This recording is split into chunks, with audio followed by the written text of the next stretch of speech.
সাবেক প্রধানমন্ত্রী বেগম খালেদা জিয়ার কণ্ঠ নকল করে চাঁদাবাজি করেছে একটি চক্র। তারা দেশের বিভিন্ন প্রান্তের মানুষের কাছ থেকে বিপুল অঙ্কের টাকা হাতিয়ে নিয়েছে। কিন্তু তারা কিভাবে এই কাজ করেছে, খালেদা জিয়ার কণ্ঠই বা তারা নকল করল কিভাবে, আর ধরাই বা পড়ল কিভাবে, এ নিয়ে মানুষের আগ্রহের শেষ নেই। তারা এমনভাবে ভুয়া ফোন কল দিত যাতে ভুক্তভোগীরা মনে করতেন বেগম জিয়া নিজেই তাদের সঙ্গে কথা বলছেন।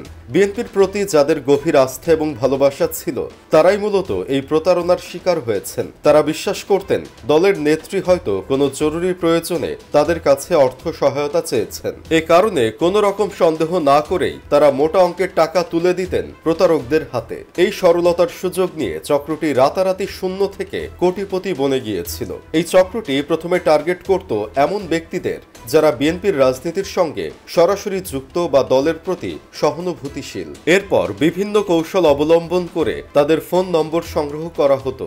এক পর্যায়ে চক্রের সদস্যরা বেগম জিয়ার কণ্ঠ নকল করে তাদের ফোন করত।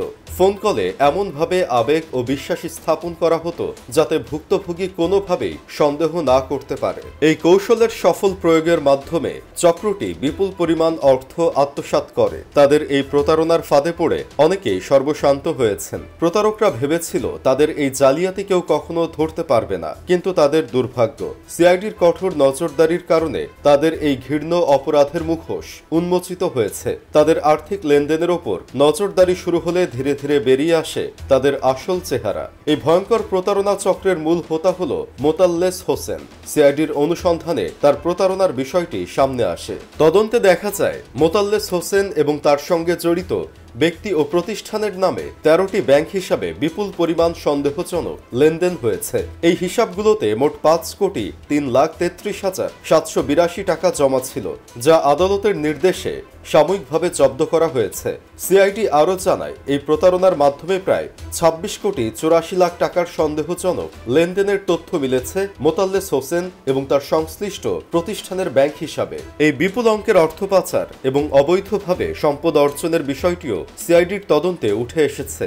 বর্তমানে সিআইডি মোতাল্লেস হোসেনের স্থাবর সম্পত্তি ও অন্যান্য আর্থিক লেনদেন বিশ্লেষণ করছে। কণ্ঠ নকল করে প্রতারণা একটি নতুন এবং অত্যন্ত ভয়ঙ্কর কৌশল। এটি শুধুমাত্র আর্থিক প্রতারণার মধ্যেই সীমাবদ্ধ নয়, বরং এটি মানুষের বিশ্বাস ও অনুভূতির অপব্যবহার করে। এই ঘটনা থেকে বোঝা যায় প্রতারকরা নিজেদের অপরাধের কৌশলকে কত সূক্ষ্ম এবং আধুনিক করে তুলেছে। তারা এখন আর সাধারণ ফাঁদ পাতে না, বরং প্রযুক্তির সহায়তায় এমন কৌশল ব্যবহার করছে যা ধরা কঠিন। এই ধরনের প্রতারণা এখনই যদি কঠোর হাতে দমন করা না যায়, তবে এটি ভবিষ্যতে আরো বড় সমস্যা সৃষ্টি করতে পারে। অন্যান্য প্রতারকরাও এই কৌশল অবলম্বন করতে উৎসাহিত হতে পারে। কণ্ঠ নকল করে প্রতারণা শুধু সাবেক প্রধানমন্ত্রী নয়, বরং যে কোনো প্রভাবশালী ব্যক্তি বা প্রতিষ্ঠানের নামে হতে পারে। এটি সমাজের বিভিন্ন স্তরে বিশৃঙ্খলা এবং অবিশ্বাস তৈরি করতে পারে। এ কারণে আইন শৃঙ্খলা বাহিনী এখনই এই ধরনের অপরাধের বিরুদ্ধে আরও বেশি কঠোরতা অবলম্বন করেছেন।